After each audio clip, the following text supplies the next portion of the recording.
नमस्कार सभी साथियों को एक बार फिर से आपके अपने YouTube परिवार अपने channel study material for exam पर तहे दिल से हार्दिक स्वागत है साथियों।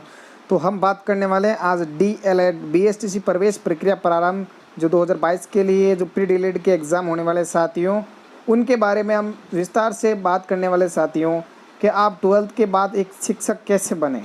यानी आप अगर गवर्नमेंट या सरकारी नौकरी में चयनित होना चाहते हैं साथियों, वो भी एक अध्यापक यानी एक शिक्षक के पद पर, तो किस हिसाब से आप तैयारी करें 12th के बाद, आप ऐसा क्या करें ताकि आप एक शिक्षक की पोस्ट हासिल कर सकते हैं। उसके लिए सबसे पहले मैं बता दूं आपको, अगर चैनल पर पहली बार विजिट करो तो सब्सक्राइब करते हो, पास में जो बेल आइकन घंटी उसको ऑल पे क्लिक कीजिए ताकि जो भी आगामी नोटिफिकेशन है न्यूज़ का सबसे पहले ऑफिशियल जानकारी आपको मिल सके साथियों।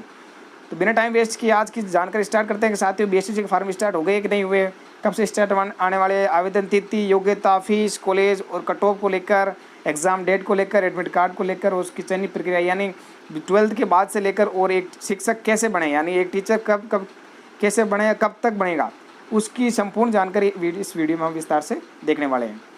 तो चलिए साथियों, सबसे पहले बता दूं जो BSTC है ना, उसी का नाम बदल के एक DLED नाम रखा गया, ठीक है। आराम से आप देख सकते हो DLED या BSTC एक ही बात है, ठीक है। अब देखो होता क्या इसमें, 12th के बाद में आप शिक्षक कैसे बनते हैं उसके बारे में इसमें जानकारी बताई गई है। तो सबसे पहले मैं बता देता हूँ DLED के संपूर्ण डिटेल। तो यहाँ पर देखिए प्री DLED, आराम से मैं पूरी डिटेल लेके आया साथियों, आराम से समझा दूँगा, आपको समझ में आ जाएगा, ठीक है, आशा करता हूँ। ये एक द्विवर्षीय डिप्लोमा है, समझ रहे हो, 2 साल का डिप्लोमा होता है 12th के बाद, ठीक है। 12th के बाद आपको 12th में चाहे कोई सा भी सब्जेक्ट हो, चाहे साइंस हो, चाहे कॉमर्स हो, चाहे एग्रीकल्चर हो, चाहे आपके आर्ट्स हो, 12th में कोई सा भी सब्जेक्ट होना चाहिए, बस आप 12th कंप्लीट होना चाहिए। कितने परसेंटेज बाद में बताऊंगा, अभी ध्यान रखना आप, ये एक द्विवर्षीय डिप्लोमा है जिस कब के लिए हर साल आती है, हर साल पोस्टें होती है सर। इस साल की पोस्टें कितनी है, इस साल की पोस्टें हैं 25,000, यानी गवर्नमेंट हर साल 25,000 अभ्यर्थी को या स्टूडेंटों को प्री DLED का डिप्लोमा करवाती है। कॉलेज टोटल कितनी है 372, यानी 372 कॉलेजों के अंदर 25,000 अभ्यर्थियों या 25,000 जो है विद्यार्थी, उनको DLED यानी प्री DLED या BSTC करवाएंगे। कब के लिए, 2022 और 23 के लिए, ठीक है। 2022 के लिए आवेदन स्टार्ट होने वाले साथियों। अब देखो 2 वर्ष का डिप्लोमा हो गया, इसमें क्या होता है कि आप 2 वर्ष का डिप्लोमा कर लेते हो 12th के बाद में। 2 वर्ष का डिप्लोमा कंप्लीट होने के बाद में आप एक लेवल फर्स्ट यानी लेवल फर्स्ट के अंदर अध्यापक बन सकते हो। और लेवल फर्स्ट का अध्यापक क्या करता है, कक्षा 1 से लेकर कक्षा 5 तक का अध्यापन का कार्य करता है, ठीक है ना। तो आप प्राइमरी यानी कह सकते हो प्राथमिक विद्यालय के टीचर बनने वाले हो, प्राथमिक, ठीक है। तो ये थे साथियों जो इसका बेसिक अर्थ कि BSTC या प्री DLED होता क्या है, ठीक है। तो अब हम बात करते हैं चयन प्रक्रिया, यानी सपोज बात तो समझ में आ गई DLED ये होता है, अब इसका चयन कैसे होता है, ठीक है। तो उसके बारे में देखिए, सबसे पहले चयन प्रक्रिया क्या होती है। तो चयन प्रक्रिया में यहाँ पर देखिए साथियों, सबसे पहले मैं बता दूँ आपको, आराम से देख लिए कि ऑनलाइन आवेदन करना पड़ता है। सबसे पहले तो आपको क्या करना पड़ता है, ऑनलाइन आवेदन कैसे करेंगे, जब ऑनलाइन आवेदन प्रारंभ होंगे मैं आराम से वीडियो बना दूंगा, आराम से बस आप देख सकते हैं ऑनलाइन आवेदन करने के बाद, ठीक है, फिर आपको प्री DLED का एग्ज़ाम होता है, ठीक है ना। उसके बाद में चयन होता है। तो एग्ज़ाम भी कैसा होता है, क्या पैटर्न रहेगा, कहाँ से क्वेश्चन आएंगे, सिलेबस क्या है, उसकी भी हम चर्चा करने वाले हैं, आप वीडियो को आराम से देखिए, ठीक है। फिर एग्ज़ाम देने के बाद आपका रिज़ल्ट घोषित होगा, रिज़ल्ट घोषित होने के बाद काउंसलिंग होगी, ठीक है ना। काउंसलिंग करवानी पड़ेगी जिसमें आपको कॉलेजेस चॉइस करनी पड़ेगी। राजस्थान के अंदर मैंने बताया 372 कॉलेज है, उनमें से आपको प्राथमिकता देखनी पड़ेगी कि आप कितने नंबर आ रहे हैं, आप फर्स्ट कॉलेज ये चॉइस करना चाहते हैं, सेकंड ये रखना चाहते हैं, थर्ड ये रखना चाहते हैं, उसके आधार पर आपको कॉलेज भरनी है। उसके बाद में वापस से कॉलेज अलॉट होगा, ठीक है ना। फिर कॉलेज की लिस्ट निकलेगी कि आपको ये कॉलेज अलॉट हुआ, आप वहाँ पर डॉक्यूमेंट लेकर जाए और ये डॉक्यूमेंट लेकर जाना, आपको वहाँ पर एडमिशन मिलेगा, ठीक है। उसके बाद में एडमिशन मिलेगा साथियों, और डॉक्यूमेंट भी क्या लेके जाना है उसके भी चिंता मत कीजिए, सब प्रक्रिया में संपूर्ण बस आप हमारे साथ जुड़े रहे, टोटल डिटेल बेसिक से बताने वाला हूँ साथियों। फिर एडमिशन हो गया सपोज कॉलेज में, फिर आपको फीस भी भरनी है, फीस भी कितनी है मैं आराम से वो भी डिटेल बता दूंगा। फीस भरनी है, एडमिशन हो गया, एडमिशन स्लिप लेनी है, उसके बाद में फर्स्ट ईयर करनी है, फर्स्ट ईयर के बाद में सेकेंड ईयर करनी है, फर्स्ट ईयर के एग्ज़ाम देना है, ठीक है।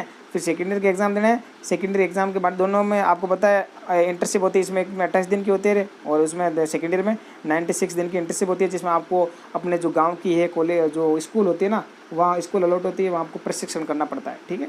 ये थी कुछ बेसिक जानकारी जो चयन प्रक्रिया उसके बारे में। और उसके बाद में आप जब आपकी रिट कंप्लीट हो जाती है तो फिर आप क्या कर सकते हो, फिर आप रिट के अंदर आवेदन कर सकते हो। यानी अध्यापक पात्रता परीक्षा होती है रिट राजस्थान के अंदर, और एक सीटेट होती है जो आपको बताया केंद्र सरकार के अंदर होते हैं। यानी आप केंद्र सरकार के अंदर टीचर कैसे बन सकते हो लेवल फर्स्ट के लिए, तो आप अगर आपके रिट ये BSTC कंप्लीट है तो आप सीटेट का एग्ज़ाम दे सकते हो, सीटेट की पात्रता कंप्लीट कर सकते हो। सीटेट की पात्रता कंप्लीट करने के बाद आप ये समझना कि मैं टीचर बन गया, ठीक है। रिट और सीटेट, रिट यानी राजस्थान के अंदर होती है, सीटेट यानी केंद्र सरकार के अंदर होती है, ठीक है। दोनों एक एग्ज़ाम है, पात्रता एग्ज़ाम। दोनों कंप्लीट करने के बाद फिर अलग से शिक्षक भर्ती निकलती है। उस शिक्षक भर्ती में आप आवेदन करने के लिए योग्य होते हो, ये यहाँ की एग्ज़ाम है, ठीक है। तो उस शिक्षक भर्ती में अगर रिट और सीटेट क्लियर है तो शिक्षक भर्ती में आप आवेदन कर सकते हो। फिर वहाँ पर आपको मेहनत करके शिक्षक भर्ती को एग्ज़ाम करेक्ट करना है, उसके बाद में आपकी मेरिट लिख फिर आप एक टीचर बन सकते हो। ये रहेगा इसका प्रोसेस। अब योग्यता यानी आप BSTC कौन कौन कर सकता है, ठीक है। तो BSTC से संबंधित मैं बता दूं आपको कि BSTC जो 12th पास बंदा वही कर सकता है, ठीक है। जिनके 12th में चाहे ये अपने बायो हो, मैथ्स हो, और बोलते हैं एग्रीकल्चर हो, चाहे आर्ट्स हो, चाहे कॉमर्स हो, कोई भी हो कर सकता है। बस ध्यान रखना आपको जनरल के लिए 45%, OBC और EWS इनके भी लिए 45%, ठीक है।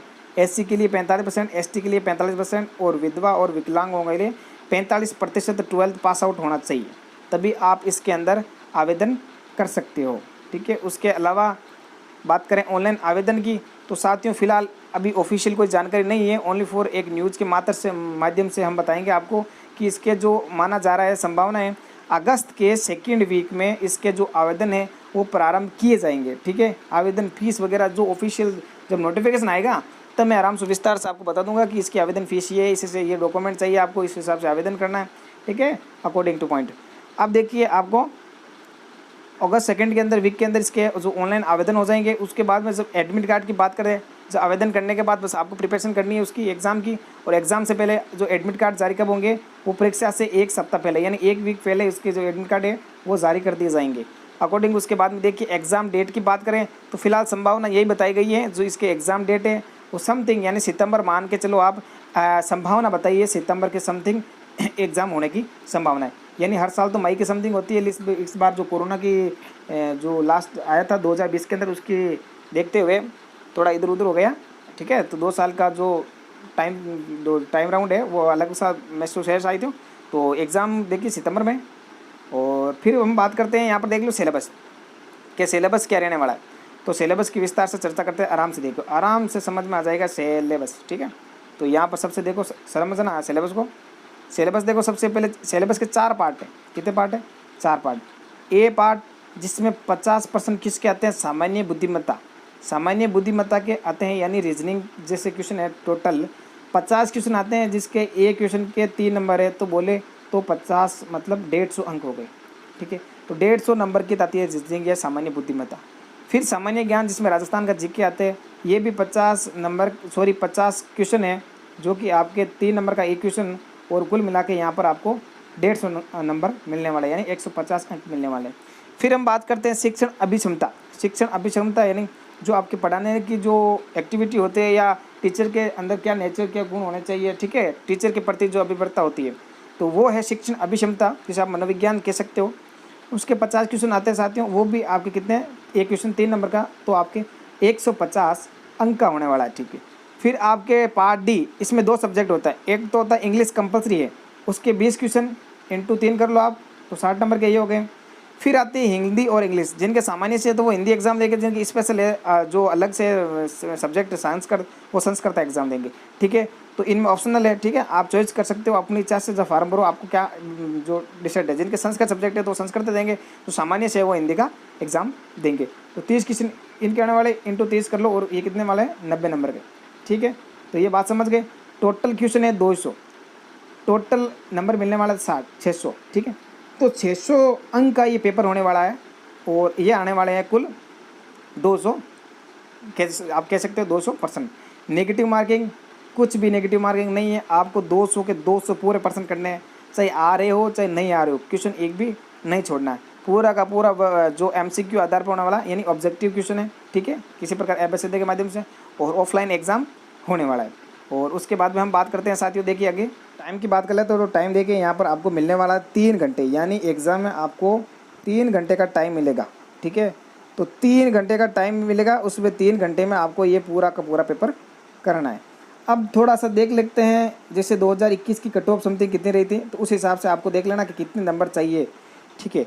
तो 600 नंबरों में से मैं बता रहा हूँ आपको, ठीक है। टोटल 600 नंबरों में से 2021 में ये रहा था, जैसे जनरल की 410 से 430 के मध्य गई थी, ठीक है। अब देखो अकॉर्डिंग आप यही मान के चलो, ज़्यादा इतना ही ज़्यादा जाने वाली नहीं है, 410 से 415 कर लेना, 430 से 435 कर लेना, 5-10 नंबर का अंतर रहता है, या तो कम जाएगी या ज़्यादा जाएगी, ठीक है। तो यही एवरेज रहने वाला है, ज़्यादा कुछ है नहीं। और आपको पता है 4.5 लाख के समथिंग आवेदन आए थे लास्ट ईयर, तो इस बार 5 के समथिंग मान लो, 5 या 5.5 लाख के समथिंग आने वाले, लाख का जो आवेदन, लाख के समथिंग ज़्यादा होने वाला है संभावना है। जनरल की जो कट ऑफ 410 से 430 के समथिंग, ये मैं बता रहा हूँ मेल की, ठीक है, मेल की कट ऑफ बता रहा हूँ।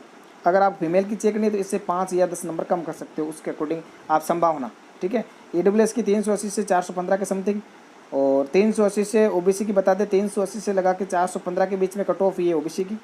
SC की 365 से लगा कर 380 के मध्य, और ST की कट ऑफ है 360 से 375। ये आप इतने नंबर आ सकते हैं आपके। तो प्राथमिकता यानी जब आप कॉलेज अलॉट मांगोगे ना, तो सबसे पहले आपको जो प्राथमिकता देखो ना, 1 से 10 तक कॉलेज हैं, तो समथिंग उन्हीं कॉलेजों में से आपको मिल जाएगी समथिंग, अगर आप ऐसे नंबर आ रहे हैं तो। अगर ऑल भी कम नंबर आ रहे हैं, ठीक है, तो फिर आप जब काउंसलिंग कराओगे तो ऑल राजस्थान करोगे, तो आप ऑल राजस्थान में कहीं से भी आपको कॉलेज अलॉट हो सकती है। ये थी साथियों आज की जो जानकारी अपने BST से संदर्भ में। अब मैं बता देता हूँ इसकी जो ऑफिशियल जानकारी, यानी एक न्यूज़ है कट ऑफ के माध्यम से। ये आप देख सकते हो इंटरेस्ट एग्जाम, यानी इंटरेस्ट एग्जाम होने वाला है PDLED का, कब होने वाला है, तो यहाँ देख सकते हो ऑनलाइन आवेदन 10 अगस्त के बाद जल्द ही जारी होगा शेड्यूल। यानी आपके अभी तक ऑनलाइन आवेदन प्रारंभ नहीं हुए हैं, 10 अगस्त के बाद ऑनलाइन आवेदन प्रारंभ होने की संभावना है, तब एक ऑफिशियल नोटिफिकेशन निकलेगा, उसके माध्यम से आपको बता दिया जाएगा। बता दी मैंने 372 और 25,000 सीटें हैं, 372 कॉलेज हैं, ठीक है। PDLED इस बार सितंबर में एग्जाम होने की संभावना। डेट क्या रखी है, सितंबर एग्जाम डेट रखी है, सितंबर माह में होने वाली है। और एडमिट कार्ड इससे 1 सप्ताह पहले, एग्जाम डेट से 1 सप्ताह पहले। बाकी न्यूज़ आप यहाँ से देख सकते हो, ठीक है। 10th और 12th कंप्लीट होने चाहिए, ठीक है। और यहाँ पर बेसिक चीज़ें बताई गई है, आप आराम से पढ़ सकते हो। यहाँ पर देखो ये बताया गया पिछले साल 31 अगस्त को हुई थी परीक्षा, और 4 से 33 लाख अभ्यर्थी थे इसमें शामिल हुए थे, ठीक है। तो ये कुछ जानकारी थी साथियों, आराम से समझ में आ गई। अगर ये DLED से संबंधित अगर कोई किसी प्रकार का कन्फ्यूज़न है, अगर किसी प्रकार की जानकारी आपकी समझ में नहीं आई है, तो आप कमेंट में लिख सकते हो, तो मैं आपको वो कमेंट देख के आराम से विस्तार से जानकारी बता दूंगा साथियों। धन्यवाद। इसी आशा और विश्वास के साथ थैंक यू।